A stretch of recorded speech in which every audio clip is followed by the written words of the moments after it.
Welcome everyone to an episode of the Definitive Crusade. I'm your host, joining me, Hughes, and joining me in this 10-day before Christmas is none other than Freyja, hashtag Mrs. Claus. Hi. Freyja, how's it going?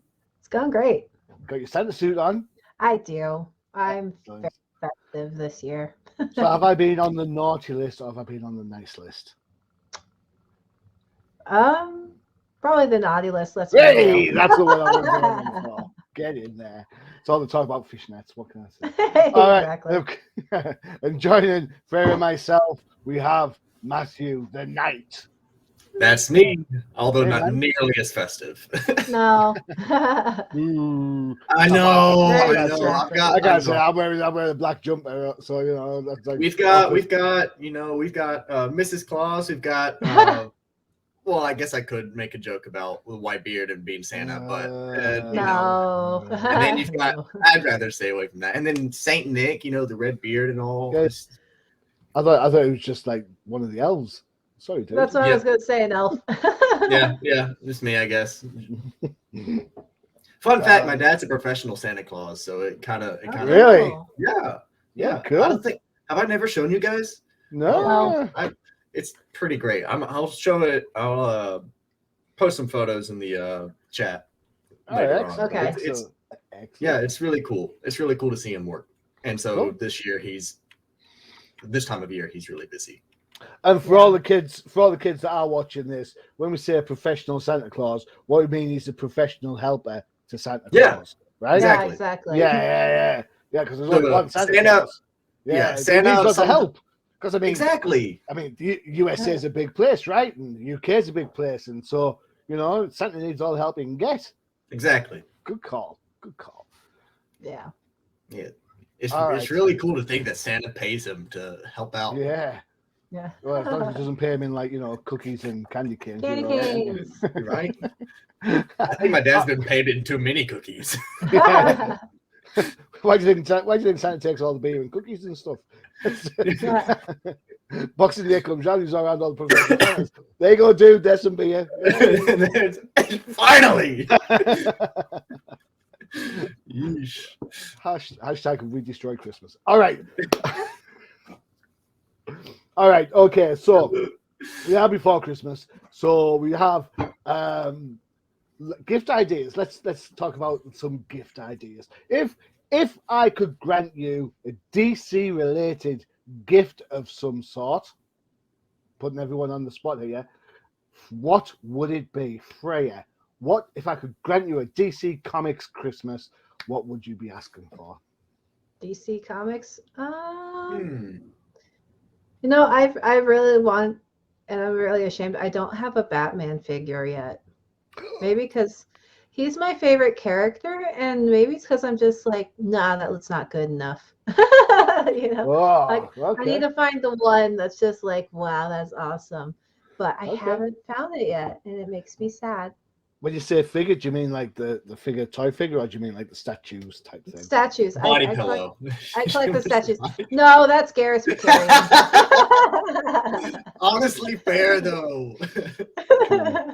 I think I've got a couple. I've got a couple actually. I think my Batman statues are from the games. So I've got an Arkham City one. Oh, cool. And I have an Arkham Origins one where he's holding up the Joker. Oh, cool. I bought they came with the game. I'm not gonna lie. I got when Arkham Origins came, I paid the extra money for the statue. And the Asylum one I got on the cheapie. I think it'd been reduced from £50 to £30. I was like, well, I can't resist that. So there you go. Yeah. Now, they're the two statues. I've got some figures. I've got like the animated stuff. That's cool. Good. So Batman statues. Good call. Like that. Yeah. You're right. There's a really nice one. See if I can dig it out. But there's a really cool bombshell one with him and Catwoman. Oh yeah. Yeah. I'll see if I can dig it out whilst we're talking about stuff. Matthew, same question for yourself, sir. It's really weird because people are like, "What do you want for Christmas?" And I'm like, "Nothing." Okay. But if I had to choose anything for like DC related, oh geez, my first instinct is be like Red Hood. because you guys know me. At this point, watchers, viewers who have seen me on the channel for a while know that I'm a big Red Hood fan. I love Jason Todd, and I don't have a figurine for Jason. I have my helmet. I've got my cosplay, but I don't have a figurine. Oh.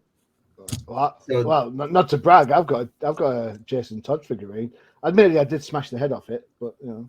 I mean, so you're the Joker. I'm joking. Yeah. I really don't have a Jason Todd figurine. It begrudged me that I won him on Injustice.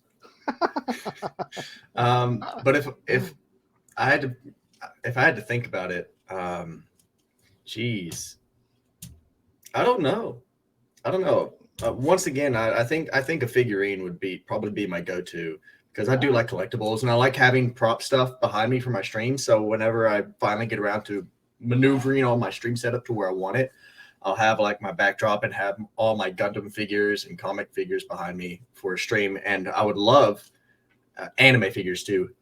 I would love to have something to put amongst that collection. Maybe something like Black Canary. All right, okay. Yeah. I have 2 canary statues. Better yet, oh my God, Artemis. I can't believe I forgot about her. Artemis. Have to. What do you like? I'm trying to find. Yeah, I can't. Look, it'll be Artemis, Raven, Starfire. How many photos have I got on this bloody phone? Jeez. Right. So for me, I found it. Okay, there you go. That's what that looks like. Oh, that's that really is nice. Cool. Yeah. That's really The cool. problem I have with the Bombshell figures, though, that I've noticed is the paint. The paint jobs are kind of sloppy sometimes. Okay. So I was like, if I'm paying 120 or plus for a figure, that paint job needs to not be doing this. Because I was looking at the Batwoman one, because I love the baseball uniform. Mm-hmm. But there's so many like paint issues with that figure, and it's like $130. And I'm like, I don't want to spend that and then have all these paint issues on my figure. And so that's why, because I have the Katana figure I want from Bombshells. I have a list of Bombshell figures I want, but I'm like, I'm scared to buy them because of the paint issues I've been seeing from other people. So I was like, So I have 3. Yeah. My wife buys me these. That's fine. So I've got a full stand, full length Zatanna statue. Okay. From Bombshells. That's really cool. I like Zatanna. What else? I've got a Wonder Woman Christmas one where she's put at the fairy lights, and then I've got a Supergirl bust. Awesome. So yeah, cool. Yeah, my wife. Honestly, I've got like all these things, and my wife buys all of them. I just buy comics, and that's it. I'm done. For me, my DC Comics, which would be, I would like. I haven't got a title for this, but I would like the Fishnet Felonies comic book, and it would feature Zatanna and Black Canary. There you go. That would be a team up. That would be cool. Let's have a maxi series, a 12-issue maxi series of that, please, so we can get something going on. Because I think Black Canary, she gets a lot of love from a supporting act point of view. You know, she's been in Deathstroke recently, Green Arrow, Justice League. Zatanna, I don't feel gets enough love in the DC universe. I think everyone seems to think that she's great when she's here as a supporting side for Justice League Dark. But other than that, where's the love, right? She's appeared a few times in the comic, not the comics, the cartoon. I know, but who wants excuse me, who wants a cartoon when you can have the comic book, right? Is what I'm saying. Yeah. No? Anyways, here's if I can get to where the glare isn't on my screen, but there's my dad. That's awesome. And dad and my stepmom. Unfortunately, my setup isn't quite as nice as Johnny's. I have a window glaring in, so all the reflection is off. But like I said, I'll share it in the chat. I'm really proud of him. Cool. If you share it in the chat, we'll be able to. Yeah, it's good. Good. And there you go. Well, as Frey says, I've been on the night list, so I ain't getting. Oh, he's already told me. He's like, that podcast partner, man. Killing me.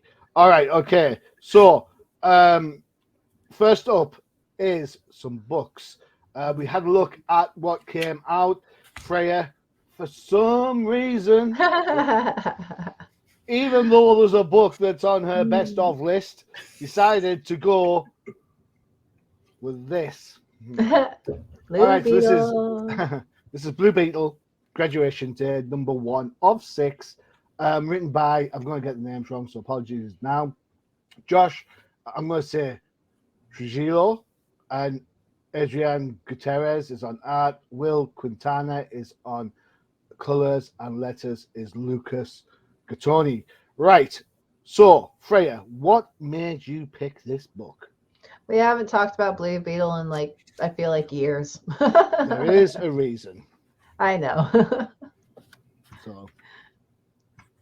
So why this book? Oh, just different pacing, I guess. Yeah. Yeah, and check in on characters we don't look at very often, and I'm kind of sick of Batman and everything Batman related. Yeah. At this moment, comic book wise, because and I'm not picking Wonder Woman, so why? But because I want to. It's plain and simple. I don't want to. So in this book, the art, it's a choice, but it's art. It works for what it is, what style. The colors are fantastic, though. The colorist did an amazing job. It's very vibrant and very nice looking, and I quite enjoyed it. Jamie does not look like a teenager. No, he does not. I was like, wait, is he in college now? Because this bro is not a teenager. But then again, and then they do this thing that I think I've talked about in another book, and it really, it irritates me more. So his family, because Jamie, his family is Hispanic, I believe. Yep. And so they start talking in Spanish, but they don't translate from the Spanish to what they're saying in English. And I was like, okay, so you kind of just skim it. You kind of just go whatever, and then you pass over it if you don't know Spanish. And that's very exclusive. What was it? It's not inclusive. It's exclusive to everyone who doesn't speak Spanish, because not everyone speaks Spanish. It's just kind of ridiculous. And I praise Monkey Prince for this, is that they would put the translation of what they're saying in Chinese into whatever language the book is, the rest of it. But they're not doing that for Spanish. And so if everyone who doesn't speak Spanish can't know what they're saying, and that's kind of an issue, because it just excludes a lot of people. And it would be the same thing with Monkey Prince. I would say the same thing if they're doing Chinese, but they're not translating it. And because you can't expect everyone in the world to learn every single freaking language, because if they were speaking in French, I'd complain too. Be like, it's great for French speakers, but not everyone knows French, if it was in Portuguese and blah, blah, blah. And it was, we translate the English, our comic books from English into other languages. So it's very exclusive, and I feel lazy. If you're going to have them, I'm fine with them speaking Spanish, but just throw a little translation for everyone else who doesn't speak Spanish. If the book's in Chinese, or they're not going to know what they're saying. If it's people who are reading it in Japanese, they're not going to know what to say. If the book's in French, they're not going to know what they're saying. So it's just, it's frustrating. I agree with you 110% on this. And this is one of the notes that I had on this book, was that whilst I appreciate the level of diversity and the strength of the reason why they're going that diverse way, once I hit this Spanish, and I was done. I was like, right, that's it. You expect this comic's coming out across the world, so it's not just coming out in countries where Spanish is spoken. All right, yeah. I get that large parts of America can speak Spanish fluently, but we don't. I don't over here in the UK. I get a couple of words I speak hotel. I speak hotel in Spanish. You know what I'm saying? I say Yeah. my room number. I can say please, thank you. I can order drinks. I can ask where the sanitary products are. Don't ask. Yeah. I can actually do that. But that's as far as it goes. A conversation in Spanish, I am out. Yeah. And you know what?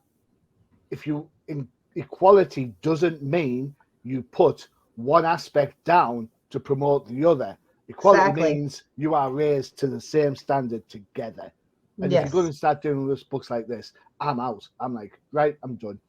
Right? Yeah. It's but that's my very personal. Yeah, I agree completely. And for everyone who doesn't know, it's not anything all that important. They just go, "Hey, where's Jamie?" That's not that. Dondes Is it Jaime. Dondes Jaime. Jaime? Is it Yeah. Jaime or Jamie? Because Jaime. Jaime, because I know a lot of Hispanic guys who just go by Jamie. So anyway, Maybe that's just Jaime. to make it. Yeah, I mean, I'm not saying anything against anything whatsoever, but how strongly I feel about this is a hard pass. Or, are you ready? Passe duro para mí. There you go. Which is hard pass for me in Spanish. That's how good So it is. anyway, yeah. Well, anyway, they're just talking about where is he? He's going to miss his graduation, and then they go, "Oh, I don't know how we did it, but we raised a child who's graduating and is, a good person." Essentially, is what they're talking about. It's just little things like that, and then later on, Superman shows up, and I don't know what happened to his face. Like, his face is just, I don't even know what's going on with him. He has this super he has this massive 5 head. His forehead's massive, man. And then when he's flying away and you have that profile shot, I don't know. It's an art style choice. I don't like how Superman looks in this book.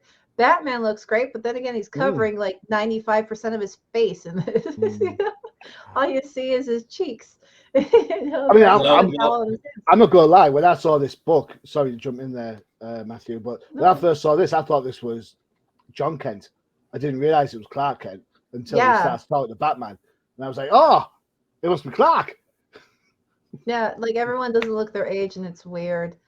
And then also Superman talks to Jaime. I should be better at Spanish. I freaking live in a 75% Spanish speaking area. But he talks to Jaime's mom, and they go in speaking in Spanish. I'm like, great, but it's doing the same freaking thing as before. There's no translation, so you don't know what the crap they're talking about. And once again, it's just something just mundane. And Superman's like, hey, can I take some home to my family? And she's like, oh, you're married? What's your wife like? And he's like, smartest person, most talented person I know, but she can't cook or the crap. So, that's essentially their conversation, more or less, if I'm getting my Spanish correct, which I'm probably not. So sorry. But, but yeah, this book, and then he comes out and he tells Blue Beetle, you're grounded. You're working too much. It's conflicting with your daily life. You missed your graduation because of it. You need to stop. And then his family is kicking him out to go live with his aunt, I believe. Yep. And no college. No college. You're not going to college, so you're gonna go work with your aunt. Yeah. He's like, okay. My parents would have done the same freaking thing. But mine too, to be fair. Yeah, they're like, you're not going to college, then you're working, you're paying rent and you're working. And then it introduces the villain. In El Salvador. Yeah, the villain's in El Salvador. Another reach beetle. That's all we need, isn't it? Yeah, it's like Power Rangers gone bonkers. Yeah. So with this book, I will praise highly the colorist, and that's about it. The art style's not for me. It's too bubble faces, too bubbly. The rounded. faces. Go ahead. Go on, Matthew. Get in there. I've been trying. I'm sorry. The faces. If you ever watch Bob's Burgers, I love Bob's Burgers. The way they smile makes me think of Bob's Burgers. How they have that super wide smile. Yeah, and it triggers the uncanny valley in me because they have these super elongated smiles and just it's human, but human-ish. it's not quite there yet. Also, the same point of how Jaime doesn't look like a teenager. If they wanted to make him look like a teenager, they should have given him the wispy mustache. Oh, the kid, not a fully grown in goatee. That makes him look like a young 20-year-old. Yeah. Do you think the art style? Here's a question for you both. Do you think the art style reflects Young Justice? Because for a lot of people, Blue Beetle would have made their first introduction would have been, at least to Jaime Reyes, would be the Young Justice cartoon. Matthew, what do you think? You're on a lot of anime expertise. I wouldn't say I'm an expert. I've seen my fair share. I'll give you a compliment. Just go, yes, that's me. I'd say it's a decent reflection. My final note is kind of like on the language thing. So I agree with you, both of you saying on the whole aspect where it flips over to the graduation day, the family's there, and it slips entirely into Spanish. I know a bit. I grew up playing with a primarily Spanish soccer team. I grew up working in a primarily Spanish workplace. I still barely have an understanding of the language. I know how to do basic sentences. We know when people are cussing us out. I know when people are cussing us out. Exactly. I know when they're talking bad about me. When they're talking shit. Yeah. Exactly. But being able to have to sit here and try to cipher through the language, I skimmed through it. I was like, okay, cool. They're talking about Jaime, and they're just okay, cool. And I skimmed through it. Now I will say, the fact that they had Clark speaking Spanish, actually, I thought that was pretty cool because he's a Superman. He's a man of the world. He's not just the American man. He's not an American superhero. He's a world superhero. And so the fact that they show him understanding a different language actually kind of brings that home a bit because in order to go across the world and save people of different nationalities, he has to have a basic understanding of the languages. And so him knowing Spanish, French, Japanese, different things like that would be something that would be for his character. And he wouldn't speak primarily English. Totally agree with that. Totally agree. I agree. But then by the same token, it also alienates a huge proportion of the comic book buying public. So I thought that was really cool how they had him speaking a different language. Because it made that little connection in my brain. Now, I will admit they still needed to have that little cipher down at the bottom to show what they're saying because I can't speak or read Spanish. Yeah, I would have thought. I mean, I know you guys are saying that in the conversational wise, there's not a lot going on in there. But do you think that if everyone could read what the parents were saying, you would get a stronger understanding of those characters rather than the Spanish. Surely people are not defined by the language they speak. They're defined by the things that they say and by the things that they do, and half of that's been taken away from the readership. So it kind of I'm a hard no on it. Absolutely. Yeah, I like when they throw other languages, but you have to have the translation on the bottom of the page or near it because it just takes you out of the comic because then you feel alienated and you're like, all right, I don't know what's going on now. Like, because, I took the time to really my super basic Spanish and whatnot and be like, okay. But it took me a bit. And I did use Google Translate for some help too. So it does, you're reading along and you're getting into the character and then you hit a language that you don't know and it just kind of throws you out. You're like, okay, well, all right. And so it does alienate a large mass of people with any language. Like I said, it could be in French and it would do the same thing, you have to, because these books are translated to other languages across the world, you need to have that translation for them. You can keep the Spanish parts in Spanish, great, but you need to have the translation part for everyone else who doesn't know Spanish. This is my last point on this book before we move on. All right. So when the family is sitting in the auditorium and they're speaking Spanish there, right? Because there's just them there. Agreed? Yeah. I don't understand then that at any other point when it's just them, they're speaking English. I don't get it. It's like, if you're going to do it, do it. Don't half-ass it. Stand by what you believe in. If you think people want to read an English-Spanish comic and that's going to make the comic sell more, by all means, stand by your convictions and put Spanish in there. But you don't, DC. You don't. You play the averages. We're going to show them that they're Spanish, and we're going to be so clever by showing, or Mexican, or decent, but we're going to show them because they can speak Spanish, so therefore that tells you who they are. And then we're going to shaft you for the rest of the book and not do any of it. There is no reason why on this page not any of those characters should be speaking English. Not a single one. If you're going to show them speaking Spanish elsewhere, then they should be speaking Spanish throughout. In the words of Ron Swanson, don't half-ass two things, whole-ass one thing. Yeah, that's what I'm all about. Let's do that. I mean, rant over. I got a little bit Freyja there, didn't I? Freyja. A little bit, yeah. A little bit. Oh my god. Yeah. Too much Christmas wine. That's my problem. Right, before we jump into it's not even Christmas yet. Eggnog. He's a. Well, I'm not good. I'll tell you quickly before we. I'll tell you quickly before we get into the advert. Our local supermarket's doing this deal where you get 6 bottles of wine for the price of 4, right? Okay. So my wife and I were like, oh, that's a really good deal. So we went and bought out something like 24 bottles of wine, right? Because you end up, only paying for like 18 as about something stuff like that. For Christmas. This afternoon, I was putting the wine away in the cupboard to where we're going to start over Christmas. There's not 24 left. There's not 18 left. Oh, jeez. Just saying. All right, here's one of our adverts. I think everyone loves this advert. Time for a crisis.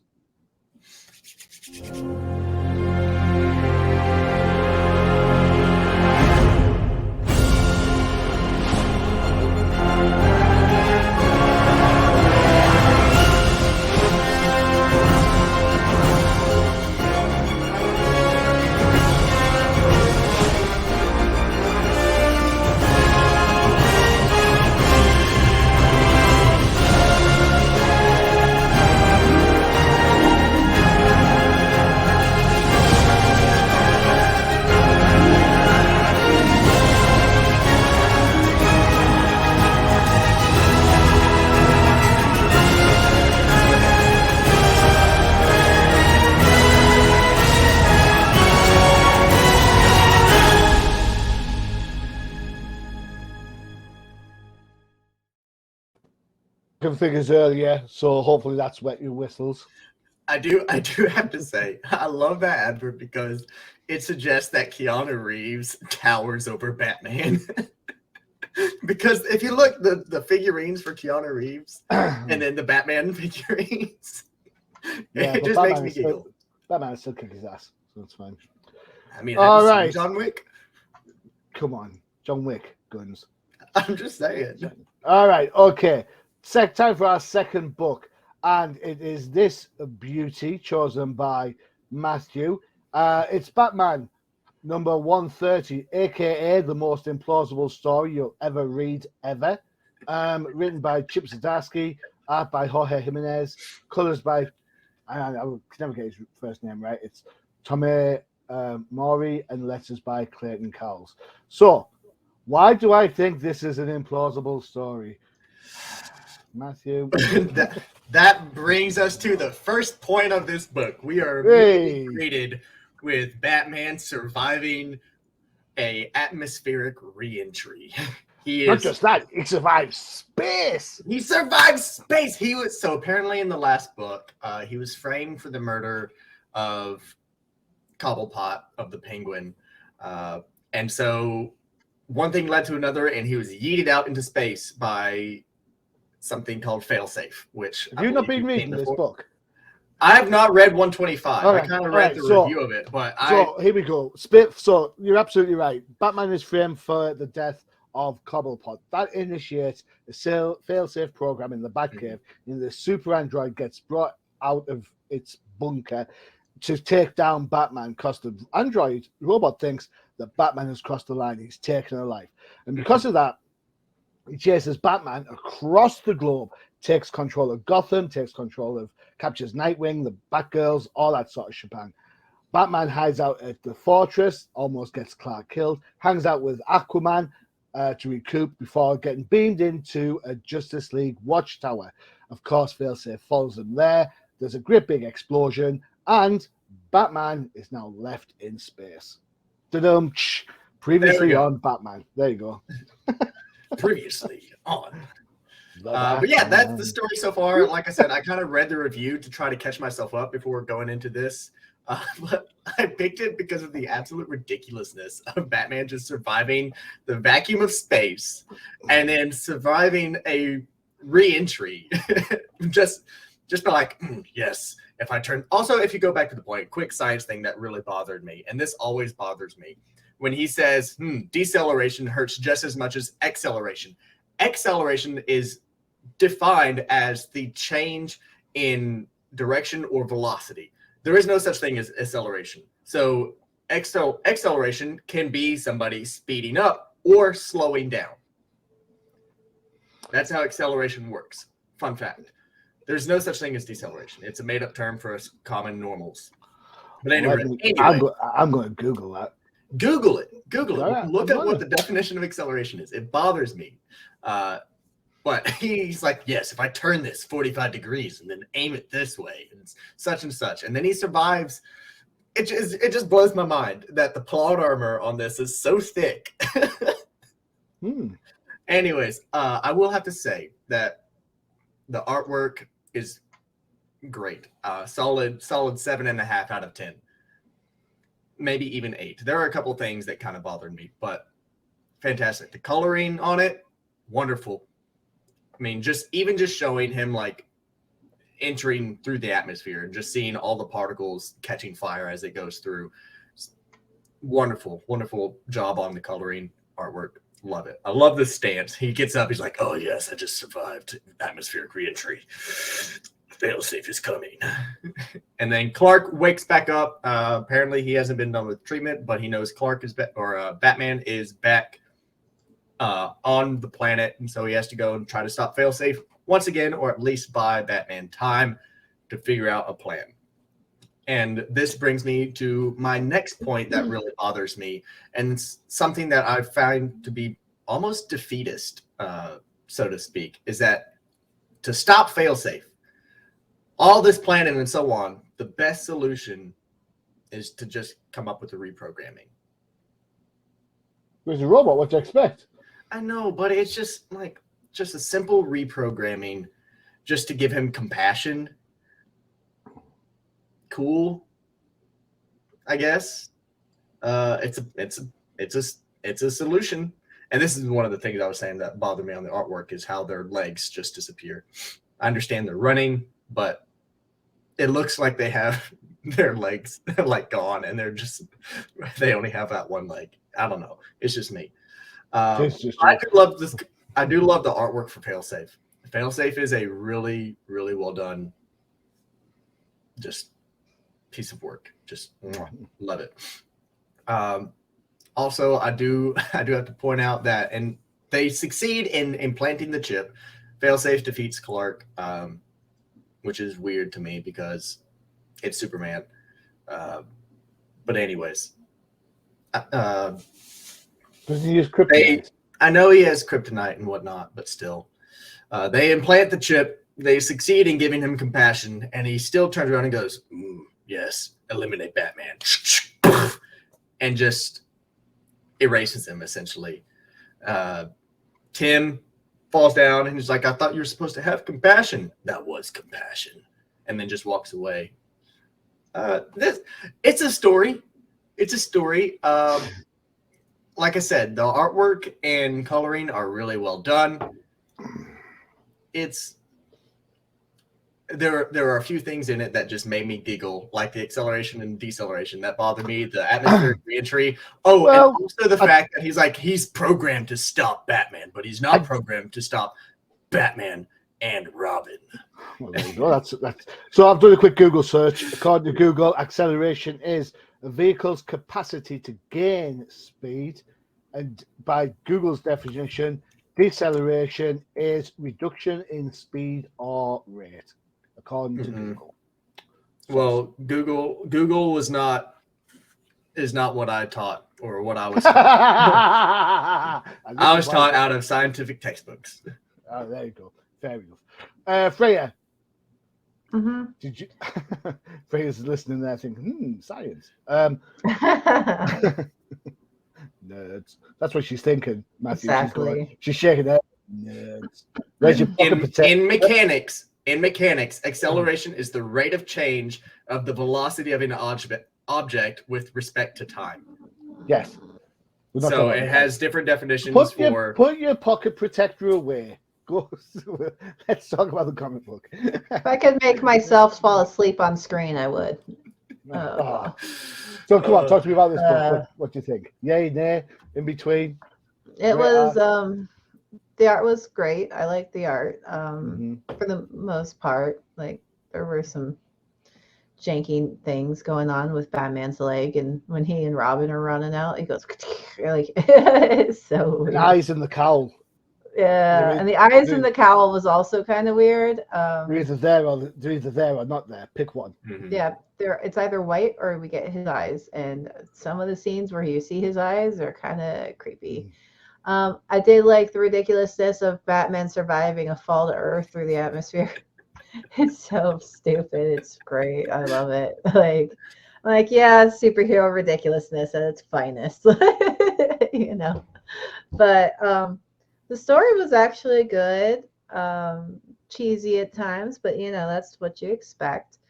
But I don't know. It's just it was good. Honestly, it was good.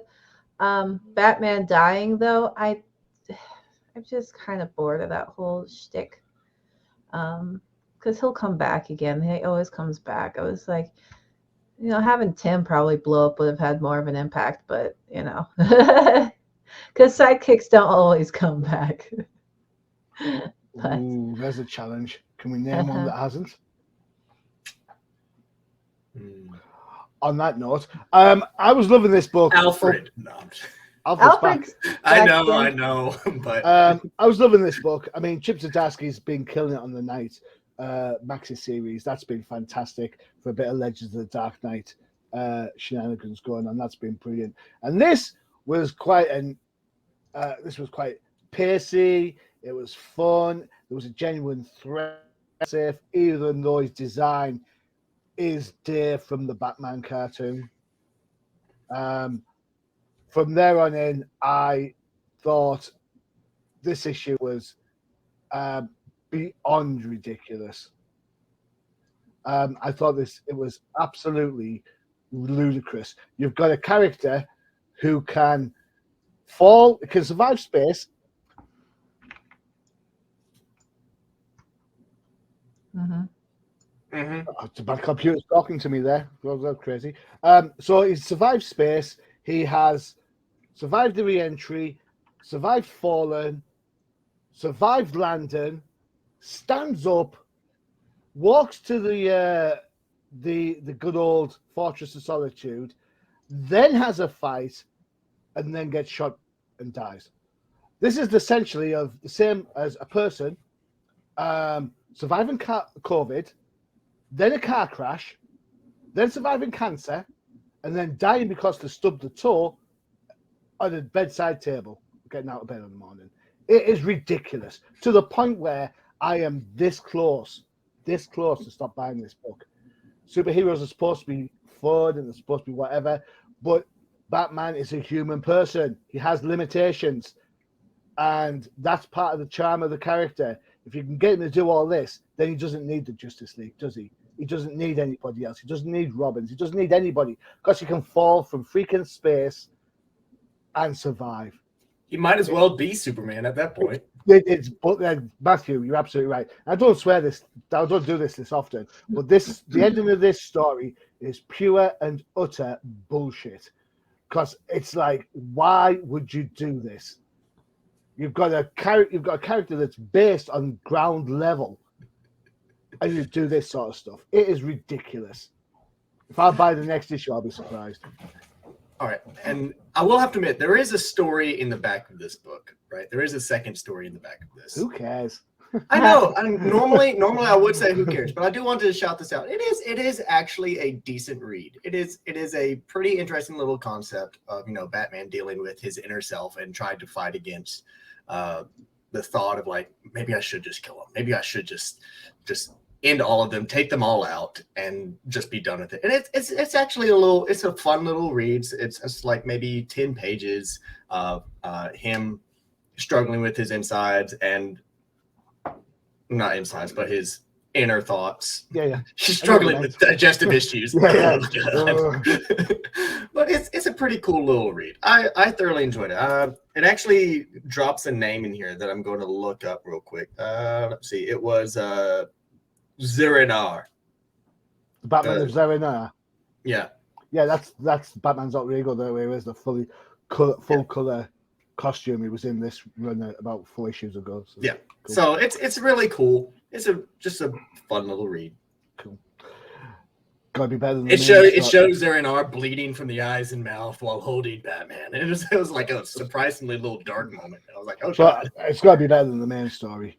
All right, we're going to take a step backwards, back a week and back in time. For this beauty of a little book, this is Justice Society of America #1, written by Jeff Johns. Art is in the main part by Mikhail Janin. Colors are by Jordi Belair, who is incomparable when it comes to colors. Rob Lee helps out on letters. Guest artists, you have Jerry Ordway, Scott Collins, Steve Lieber, and Brandon Peterson, with Peterson, Jordan Boyd, and John Calise also helping out on guest colors. So, for those people who've been under a rock for a while, the Justice Society came back last month in a new Golden Age book. Since then, this is the start of their new run, featuring the Huntress, as she tries to deal with the biggest question: what happened to the Justice Society? I absolutely thoroughly enjoyed it for its alternative take on DC history. Stick of that Spawn advert, though. I'll tell you that. There we go. Scenes we've seen before. Some lovely Michael Janin colours and art, smooth pencil lines. The new Justice Society features a bunch of bad guys, something we've seen before. But this is Jeff Johns doing what Jeff Johns does best.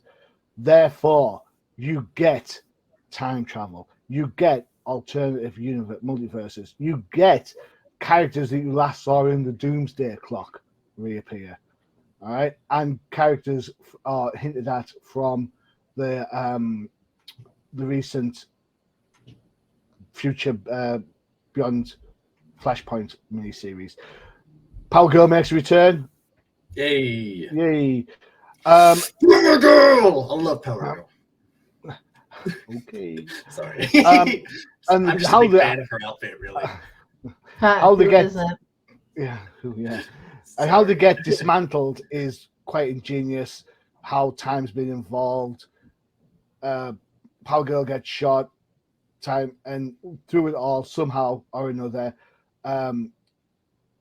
Huntress gets sent back to the original JSA days, highlighted by some of the guest artists' work here, showing that old school style that the old timers will no doubt love, and that's where we end up in 1940. I thought this was a cool little introduction to some really classic characters. Can't say I'm wholly bought into the Huntress outfit, but it's better than the Helena Bertinelli one. Well, I quite like that one as well. So you've got the problem is you've got two Huntresses now. You've got Helena Wayne and you've got Bertinelli. I don't know how that's going to play out, or if it's even going to be. I mean, we haven't seen Bertinelli in quite some time since the Detective Comics backup story. But no, I like this. A lot of reading, loads of Jeff John isms thrown in for good measure, giving the story some weight. I would read this all day, more than I'd read that Batman book. There you go. Freyja, what did you think of this one? I really like the art style for this one through and through. I'm happy the boob window's back. Yay! Yeah. I like Helena Wayne. I'm excited for Johnny at the end. Yay! Yeah, Johnny. Johnny's in it. Yeah. Yeah, at Ruby the very Sokolov. end. So I'm excited. I like the Justice Society of America. JSA is great when done properly. Let's be honest, anything's great when it's done properly. I like that panel of Solomon Grundy right there that you went past. That's fantastic. I love that. And I do like the introduction of some characters that we don't really ever see ever. So I'm looking forward to reading the rest of this. I'm kind of with you on her huntress outfit, though. I like the cowl and the cape, but I'm not sure how I feel about everything else.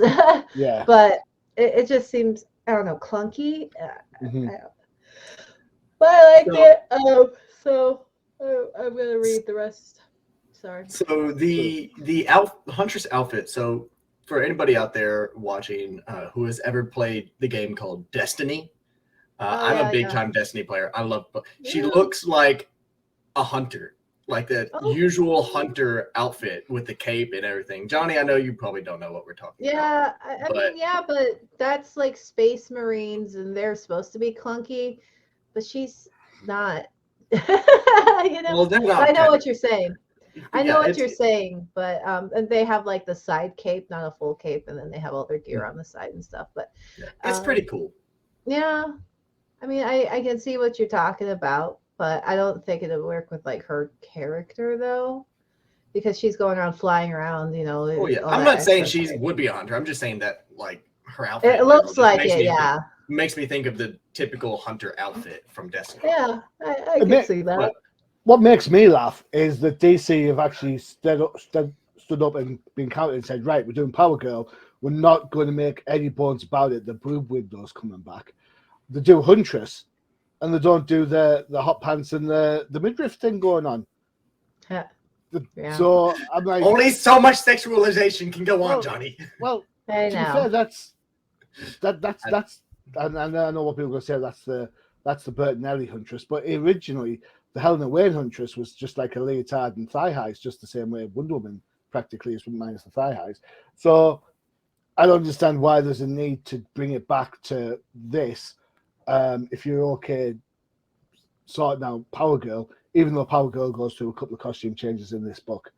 So what do I mean? Well, she has that one there with the long boots and the covering on there, but then when you see her get killed, you can see that the pants she has. So what's going on there? I don't know. But I agree with Freyja. Johnny's the one who said this. I like the whole time wibbly wobbly thing, and how he was able to take out each member, like, oh, I just made her be exposed to kryptonite for like a week instead of just 2 seconds, and then being able to progress the gentleman back in time to the point when he was alive, and he's like, I'm alive. You were. Yeah. I thought that was really cool. Artwork's really well done. I really did enjoy reading through this story, and I'm probably going to pick up the next issue. Cool. There you go. Excellent. 3 up, 3 down. Simple as that. One thing I've got to say before we go, Freyja, there's an online, if you go Google Catwoman's top rated costumes, there's an online thing going on. And your least favorite one with the armpits comes in at number 2. Well done. I can hear her typing. She's like, Darwin Cooks comes in at number 1. The Jim Ballant one of the 90s comes in at something like 5. So, oh no! Just saying. Oh no! And where did you say this was? I'll give you the site later. I can't give you the site now because it's a competitor. Oh. But, they're wrong, is what I'm saying. That the armpit outfit is absolutely stupid. Agreed. Oh, that's so funny. Okay, right. There you go. That's it for this episode. It is a few days well, a week and a half before Christmas. So let me take this opportunity to wish Freyja, Matthew, season's bests. I hope we both have a great, fantastic Christmas. And Happy you get holidays to you too. Merry what you're looking for. Christmas.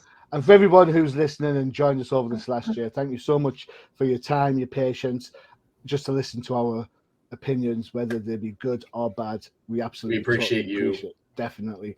And whatever you do for the festive seasons, please enjoy it, stay safe, and we will see you all in that week between with a special episode. All right. There you go. Bye. Guys, Bye. thanks very much. Don't forget to check out, before we go, UCPN for all your favourite shows, including Freyja. I know there's a new one. K-pop Cosmos. We're talking about K-pop. Woo! Yeah. Matthew. The Magic Crusaders, where we talk about Match of the Gathering, whether it be gameplay, favorite cards, or even do. Well, I totally messed up this intro or this little advert. Whoops. Anyways, let me restart. Magic Crusaders, where we talk about Match of the Gathering. We talk about our favorite cards, combos, and even do a little bit of gameplay. There you go. And of course, you've got No Price Podcast for everything that is Marvel. If you want to give yourself a hangover before we get to the Christmas drinks. All right, guys, have a fantastic time off. Enjoy the holidays, and I will see you both next time. Adios. Bye-bye.